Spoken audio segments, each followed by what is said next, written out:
Welcome to the Bite Size Security Podcast, your source for practical online security advice.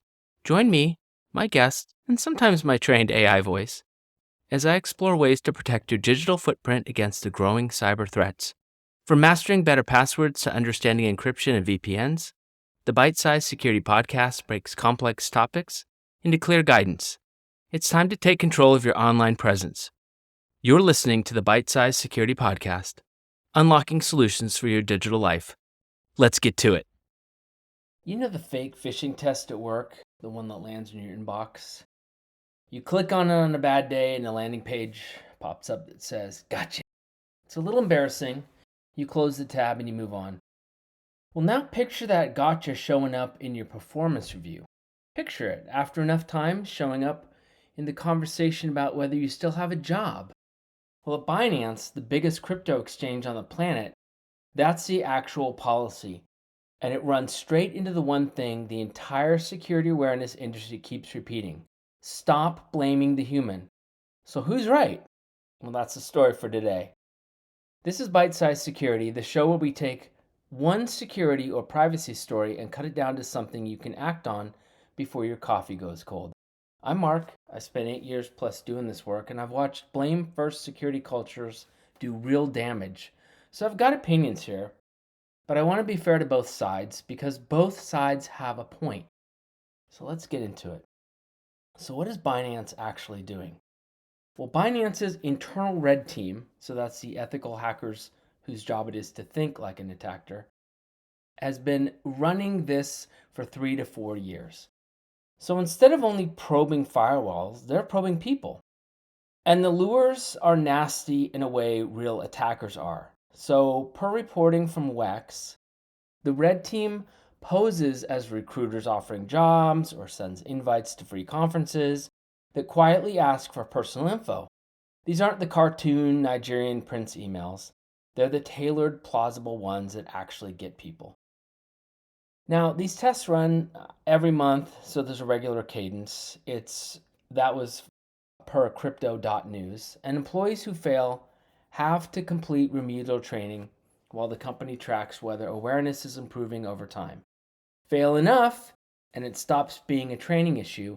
It becomes a review issue, and eventually an employment one. And bluntly, just plainly, this company is holding billions in customer funds. So one compromised employee inbox becomes one expensive headline making breach. So the logic isn't hard to follow. So can you actually get fired for this? Well, the direct answer is yes, but usually not for just one slip up. So firing is reserved for repeat failures, high risk roles, or hiding the mistake. Binance isn't the outlier. It's an honest, extreme version of a common practice. It's called the 3 strikes model. You fail 3 simulations and you're out. It's openly discussed in security circles. Hebrew covered CISOs describing exactly that escalation path for repeat offenders. And the debate is old. So back in 2019, Krebs on Security asked whether failing phishing tests should be a fireable offense. And even then, the consensus was nuanced. Firing someone for a single simulated click is heavy-handed and legally risky. But documented repeat failure paired with refusing to do the training can support real disciplinary action. So it's sort of a pattern, not an accident. If the lure is good enough, anybody fails once. But if you keep doing it, then it's sort of that pattern. So how do these tests actually work? Well, anybody who's ever been on the receiving end, here's how it starts. It starts with a baseline. The security team will send, some type of realistic fake phishing email with no warning and measures the click rate. That's the before picture. And then anyone who clicks drops into an intermediate training. And it's usually a short landing page, something that says gotcha, and it walks through the red flags they missed and shows what a real attacker would have done next. And then it repeats. Now, good programs run a few times a year.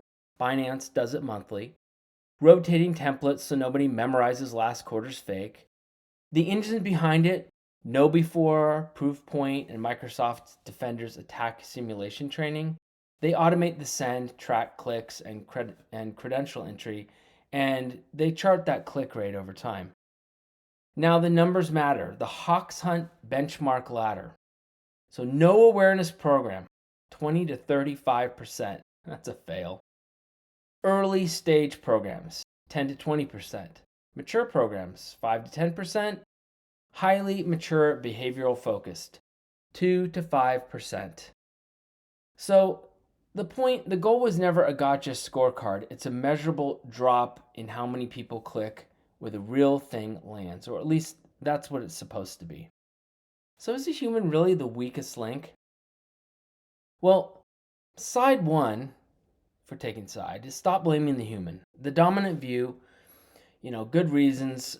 Firms like Hook Security argue employees should never be punished or fired for, clicking on a test email. The argument's behavioral. Punish people for clicking, and you don't get fewer clicks, you get fewer reports. People who fear consequences hide their mistakes.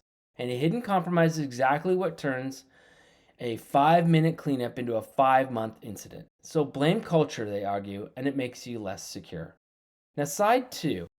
Well, accountability isn't a dirty word. People who repeatedly ignore trainings and repeatedly fail are the real measurable business risk.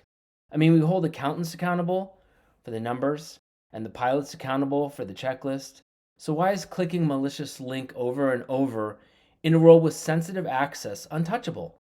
I mean, at some point, be kind about it turns into a no consequences ever.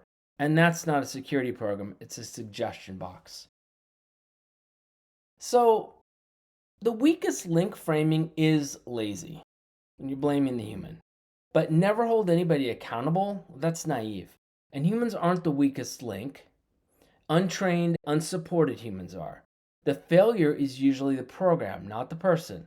But when the program is genuinely good, clear training, fair tests, repeated chances, and someone still keeps clicking while holding the keys to the vault, I think that stops being a training gap and becomes a fit problem. So both extremes are wrong, but the truth is how you handle that pattern.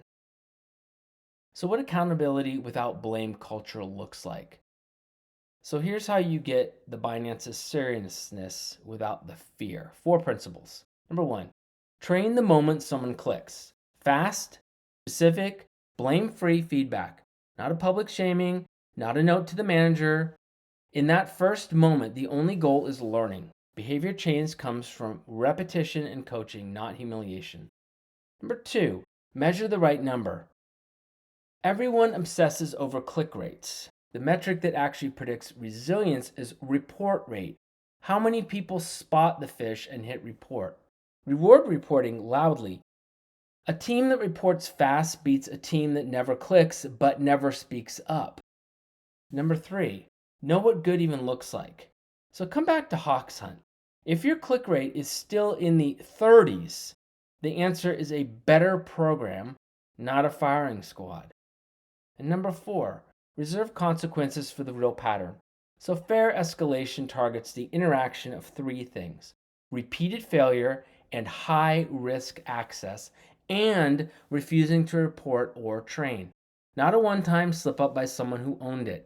If you're going to put this on the reviews of why, what Binance does, that's the bar. So here's the takeaway. Binance sits at the far unapologetic end of a real spectrum. Click a link, lose your job. Makes a scary headline. But the instinct underneath it, that security is everyone's job and repeated negligence has consequences, isn't crazy for a company guarding billions. The mistake is going all the way in either end. So pure blame breaks trust and drives mistakes into the dark. Pure no accountability ignores real risks. And the teams that actually get more secure do the boring middle thing. They train relentlessly, they test fairly, they measure reporting, and they save real consequences for real patterns. Fear is easy, culture is the hard part, and culture is the part that works. This has been Bite Size Security. I'm Marc, and I'll keep it bite-sized. Everything I mentioned is linked in the show notes.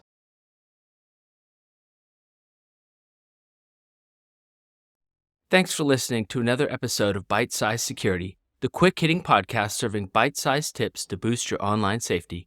We covered a lot of ground today and easy-to-digest nuggets of practical cybersecurity advice. If you want to learn more ways to protect your data and identity online, be sure to subscribe for future episodes.